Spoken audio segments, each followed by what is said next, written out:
16 personality factor है वो सारणी क्या है, इसके बारे में अब हम लोग डिटेल में समझेंगे कि वह मतलब कि जो गॉर्डन आलपोर्ट द्वारा विकसित की गई थी मोर देन 4000 वर्ड्स जो कि पर्सनालिटी को आइडेंटिफाई करती थी, पर्सनालिटी को डिस्क्राइब करती थी, उसको जब रेमंड केटल ने 16 पीएफ में कन्वर्ट कर दिया, सो जो सारणी है वह क्या बताती है इसके बारे में अब हम लोग डिटेल में समझते हैं। उस सारणी के बारे में डिटेल में समझते हैं। उस मतलब कि सारणी में 3 प्रकार के मतलब कि कॉलम बनाए गए, जिसमें से पहला जो था वह था नेम ऑफ फैक्टर यानी कि फैक्टर का नाम क्या है, और दूसरा था व्यक्तिगत गुण यानी कि इंडिविजुअल जैगरी, और सेकेंड था कॉन्फ्लिक्ट मोलेसिस यानी कि परस्पर विरोधी गुण उसके क्या क्या होते हैं। यानी नेम ऑफ फैक्टर को हम लोग समझेंगे, उसके व्यक्तिगत गुण के बारे में समझेंगे और परस्पर विरोधी गुण के बारे में समझेंगे क्या होता है। सो कैटल ने बेसिकली किया क्या था, मतलब कि गॉर्डन आलपोर्ट द्वारा जो विकसित थ्योरी थी कैटल एयरपोर्ट ने, उसमें किया क्या था। जैसे गॉर्डन आलपोर्ट जो थे वह पर्सनालिटी को डिफाइन करने के लिए, डिस्क्राइब करने के लिए मोर देन 4000 वर्ड्स को मतलब चयनित किए थे। उसमें से बहुत सारे वर्ड्स जो थे वह समान एक तरीके से मैच करते थे, एक तरीके से मतलब कि समानार्थी शब्द थे, तो उनको मतलब कि कैटल ने छांट के अलग कर दिया और फिर उन्होंने एक ऐसे मतलब कि सारणी को डिफाइन किया जो कि मतलब कि एक दूसरे से समान मतलब कि हैं और मतलब कि कोलैबोरेट कर सकते हैं, मतलब कि जिसको अध्ययन करने में आसानी हो सके। सो सारणी का पहला नेम ऑफ फैक्टर है एब्स्ट्रैक्टनेस यानी कि अमूर्तता, जिसका व्यक्तिगत गुण होता है इमेजिनेटिव यानी कल्पनाशील, और इसका पारस्परिक विरोधी गुण क्या होता है व्यवहारिक यानी प्रैक्टिकल। सो पहला क्लियर हो चुका, नेम ऑफ फैक्टर क्या अमूर्तता, और इसका व्यक्तिगत गुण कल्पनाशील, और इसका परस्पर विरोधी गुण क्या होता है व्यवहारिक यानी कि प्रैक्टिकल। दूसरा फैक्टर का नाम है एप्रीहेंशन यानी कि आशंका। अब इसका व्यक्तिगत गुण क्या होता है चिंतित यानी कि वरीड, और इसका परस्पर विरोधी गुण क्या होता है कॉन्फिडेंट यानी कि आत्मविश्वासी। सो आपको दूसरा समझ में आ गया होगा। इसका नेम ऑफ फैक्टर यानी कि नाम है इसका आशंका यानी कि एप्रीहेंशन, और इसका व्यक्तिगत गुण है चिंतित, और इसका परस्पर विरोधी गुण है वह है आत्मविश्वासी। और तीसरा जो है डोमिनेंस यानी प्रभुत्व। अब इसका ये पर्सनालिटी फैक्टर का नाम हो गया तीसरा डोमिनेंस यानी प्रभुत्व, और इसका व्यक्तिगत गुण क्या होता है फोर्सफुल यानी कि बलपूर्वक। अब इसका पारस्परिक विरोधी गुण क्या होता है, इसको हम बोलते हैं सम्मिश्र यानी कि विनम्र। अब आपको तीसरा भी समझ में आ गया होगा कि तीसरे पर्सनालिटी फैक्टर का नाम है प्रभुत्व, और इसका व्यक्तिगत गुण है बलपूर्वक यानी कि बलपूर्वक, और इसका परस्पर विरोधी गुण जो है वो है विनम्र। और अब हम लोग चौथे को समझते हैं कि चौथे पर्सनालिटी फैक्टर का नाम क्या है। तो चौथे पर्सनालिटी फैक्टर का नाम है इमोशनल स्टेबिलिटी यानी कि भावनात्मक स्थिरता, जिसका व्यक्तिगत गुण होता है काम यानी कि शांत, और जिसका परस्पर विरोधी गुण होता है हाई मतलब कि स्ट्रांग यानी कि उत्साहित, हाई स्ट्रांग यानी कि उत्साही। सो आपको चौथा भी समझ में आ गया होगा, भावनात्मक स्थिरता पर्सनालिटी फैक्टर का नाम, और इसका व्यक्तिगत गुण शांत यानी काम, और तो इसका परस्पर विरोधी गुण है हाई स्ट्रांग यानी कि उत्साहित।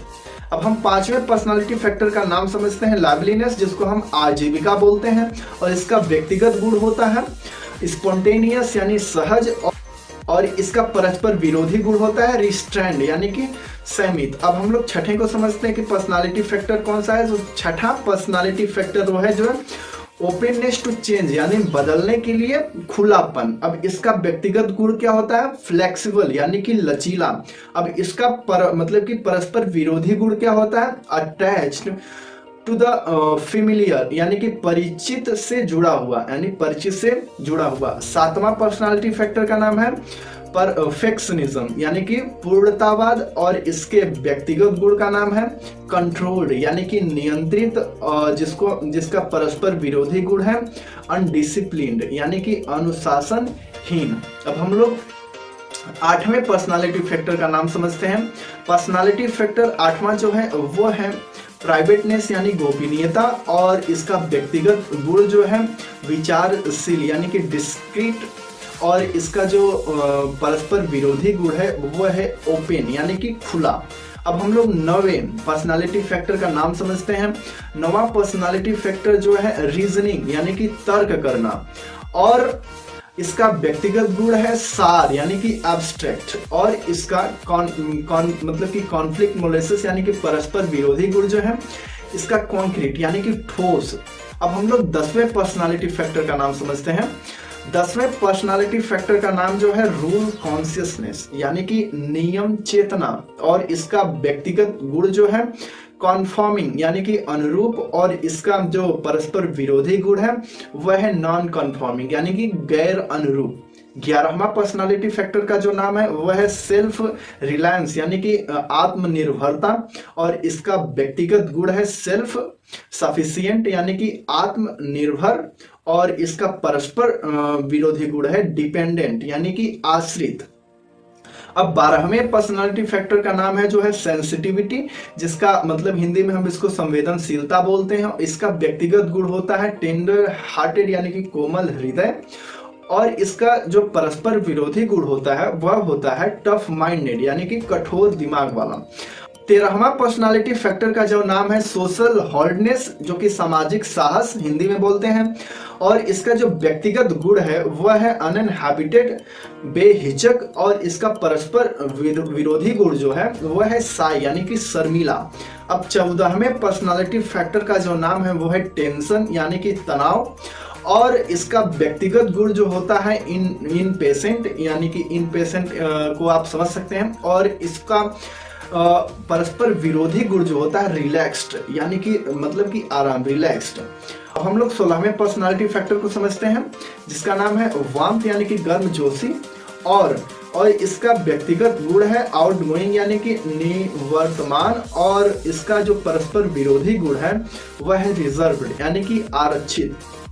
सो हम लोगों ने इस वीडियो में समझा, इस एपिसोड में समझा कि कैटल थ्योरी क्या होती है, इसके जो 16 PF होते हैं पर्सनालिटी फैक्टर जो होते हैं, इसके बारे में हम लोगों ने इस एपिसोड में समझा कि होता क्या। सो बेसिकली क्या है कि गॉर्डन आलपोर्ट ने जो अपने ट्रेट थ्योरी में बताया था मोर देन 4000 वर्ड जो कि पर्सनालिटी को आइडेंटिफाई करते थे, उसको डिस्क्राइब करते थे, उसी का अध्ययन मतलब कि कैटल ने किया, और उस 4000 वर्ड को मतलब एक 16 PF में कन्वर्ट कर दिया, जो कि इसका अध्ययन करना भी आसान है। जैसे मान लीजिए जैसे नेम ऑफ फैक्टर, जैसे कोई व्यक्ति है जो कि तनाव, मतलब ये पर्सनालिटी फैक्टर का नाम है जो टेंशन है। अब इसका व्यक्तिगत गुण जो होता है इनपेशेंट हो सकता है, रिलैक्स भी हो सकता है, कुछ कुछ मात्रा में यह सारे गुण जो होते हैं किसी भी व्यक्ति के अंतर्गत पाए जाते हैं। यह सारे वर्ड्स जो कि आप देख पा रहे हैं इंग्लिश में, हिंदी में मैंने लिख दिया है, इसको काफ़ी मेहनत लगी बनाने में, लेकिन मैंने इसको इसलिए इस तरीके से डिजाइन किया कि आपको समझने में आसानी हो। सो ये जो वर्ड्स हैं ये हमारी पर्सनालिटी को डिफाइन कर रहे हैं, पर्सनालिटी को डिस्क्राइब कर रहे हैं। यह जितने भी वर्ड हैं यह हमारे क्या हैं, हमारे आंतरिक इमोशन यानी कि हमारी मेंटल स्टेबिलिटी, या सारी चीज़ें जो हमारी भावनात्मक, हमारी बिहेवियर, या सारी चीज़ों को मतलब कि प्रेजेंट करते हैं। जो इन सभी का समूह जो होता है, इन सभी का समूह यानी कि सेट्स जो होता है, यही हमारी पर्सनालिटी कहलाती है। और गॉर्डन आलपोर्ट ने भी यही बताया था कि जो हमारी पर्सनालिटी होती है इन सभी मतलब कि बहुत सारे कारकों का समूह होता है।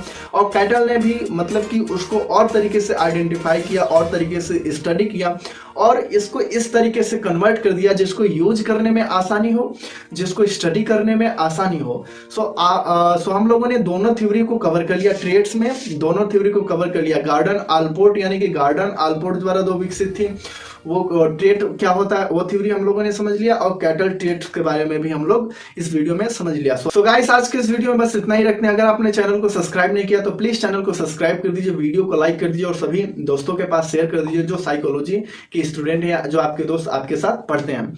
और स्टडी करते रहिए, अपनी सक्सेस को नेक्स्ट लेवल पे लेकर जाते रहिए। हम लोग नेक्स्ट एपिसोड में मिलेंगे एक नेक्स्ट इंटरेस्टिंग टॉपिक के साथ। कीप शाइनिंग गाइस, चमकते रहिए और अपनी सक्सेस को नेक्स्ट लेवल पे लेकर जाते रहिए। धन्यवाद।